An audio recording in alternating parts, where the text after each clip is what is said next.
Ya, jadi saya sendiri memakai minyak Faras klasik ya, sejak dokter mengatakan bahwa liver saya sudah jenuh dengan segala macam obat dan ada masalah di kandungan. Sehingga nilai CA itu nilai kanker saya itu meningkat terus. Akhirnya sejak saat itu, sejak dokter bilang hentikan semua obat-obatan ataupun suplemen, saya fokus di Faras, memakai Faras. Perjuangan 10 tahun dengan Faras 8 bulan Pak Putu, saya sembuh dari kanker saya. Dan sejak ada pandemi dari sejak Maret 2020, saya fokus untuk membantu yang mengalami atau terpapar COVID, baik yang sakit, gejala ringan maupun yang sehat, untuk teman-teman yang sehat. Jadi ternyata dengan aromaterapi, lalu hirup, lalu dibawa kemana-mana saat mobilitas tinggi, itu sangat membantu untuk mencegah agar kita tidak sampai jatuh sakit karena paparan COVID. Saya kerja di militer, sehingga saat ada bencana ataupun pandemi seperti ini, justru kita harus banyak beraktivitas karena tugasnya kita langsung untuk menolong masyarakat. Karena itu resikonya besar sekali untuk terpapar. Seringkali kita merasa tidak aman karena hazmat atau APD yang kita pakai juga terbatas ya. Tetapi kemudian saya belajar dari saya sakit dengan minyak Faras saja 8 bulan, sakit saya yang menahun bisa sembuh. Nah ini kenapa sih enggak? Sebelum kita sakit, kita pakai terus ini minyak Faras. Dan ternyata benar Pak Putu, aromaterapi yang saya pakai ini saat pandemi itu peppermint VR79 awalnya. Belum ada peppermint waktu itu. VR79 dan Faras Care. Faras Care karena dia roll on, ada yang ori dengan yang hot itu pilihan yang paling bisa kita bawa kemana-mana. Kemudian setelah ada peppermint, kita andalkan sekali peppermint. Kalau eukaliptus kan baru 2 bulan yang lalu ya Pak Putu. Jadi cara pakainya, kalau peppermint selalu kita teteskan saja di masker atau diteteskan di telapak tangan, kemudian dihirup gitu saja tanpa membuka masker. Itu sudah sangat membantu karena aromanya tajam. Tajam maksud saya begini, karena kepekatannya aromaterapi ini sehingga dia sedikit saja bisa menembus walaupun maskernya kita tebal. Kita pakai masker berlapis 2 atau bahkan kita pakai masker yang tipe P100 itu bau-bauan seperti asap atau bahan-bahan kimia tidak bisa tembus, tetapi peppermint bisa. Atau maksud saya aromaterapi bisa. Dan itu membuat nafas tidak sesak pada saat kita memakai masker. Untuk teman-teman yang mengalami COVID dan jatuh sakit, mereka kehilangan penciuman, tetapi saat ada VR79 waktu itu pertama kali, satu-satunya yang mereka andalkan, karena dengan menghirup VR79 atau mengoleskan di hidung mereka, mereka akhirnya bisa bernafas. Jadi mereka mengalami sesak nafas dan batuk yang nggak berhenti. Jadi dadanya sakit sekali, batuknya nggak berhenti, nafas nggak bisa. Setelah pakai VR79, itu mereka bisa dapat nafas. Akhirnya banyak yang belajar, sebelum saya terpapar, saya harus ambil ini minyak. Dan akhirnya sampai sekarang Pak Putu sekitar hampir 50%, 70% itu terpapar tetapi tidak sampai jatuh sakit. Waktu awal-awal COVID, banyak yang sakit dan harus sampai isolasi 3 bulan, 2 bulan sampai 3 bulan baru bisa pulih. Tetapi puji Tuhan tidak sampai fatal ya. Mereka semua selamat lulus dari COVID dengan sehat kembali. Sampai sekarang nggak bisa lepas dari yang namanya aromaterapi, terutama peppermint karena dia bisa membuka jalur nafas.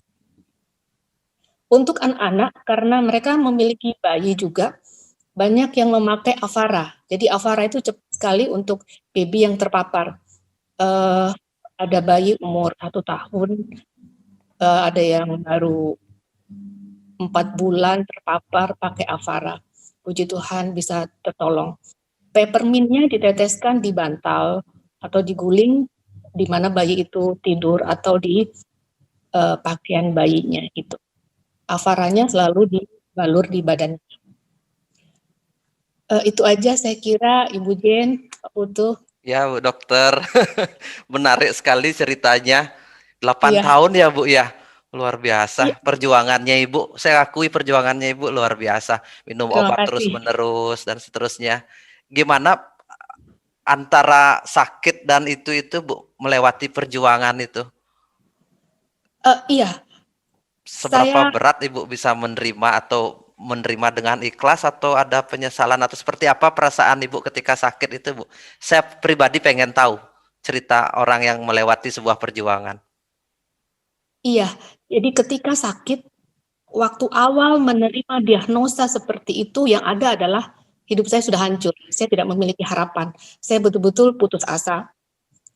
Saya ada di titik nol. Kemudian saya berobat, saya berjuang. Saya bilang, saya harus berjuang karena saya punya anak. Kemudian ke berbagai dokter sampai ke luar negeri ya.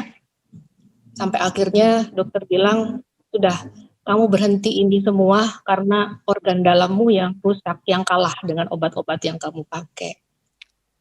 Jadi dokter itu bertanya, apa saja yang kamu minum? Saya bilang, dok, saya berusaha untuk memelihara yang Tuhan kasih. Saya bersalah karena selama hidup saya itu tidak menyeimbangkan antara kerja, istirahat, dan doa. Doa itu betul-betul kekuatan untuk jiwa saya, pikiran saya.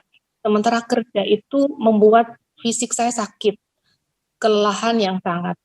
Dan makanan yang saya makan pun tidak seimbang. Memang betul apa yang Pak Putu jelaskan tadi. Saat dokter bilang, tidak bisa ada obat lagi yang kamu minum, di situ saya bilang, Tuhan, kalau memang saya harus masih bisa sembuh, saya percaya. Tuhan itu kasih jalan, kasih lihat. Pasti Tuhan pertemukan saya dengan apa yang membuat saya sembuh. Saya fokus, hubungan saya dengan Tuhan lebih baik, dan saya ketemu Faras, itu lewat Google ya, internet. Terus saya menemukan nama Ibu Jen, saya beli, saya pakai sendiri.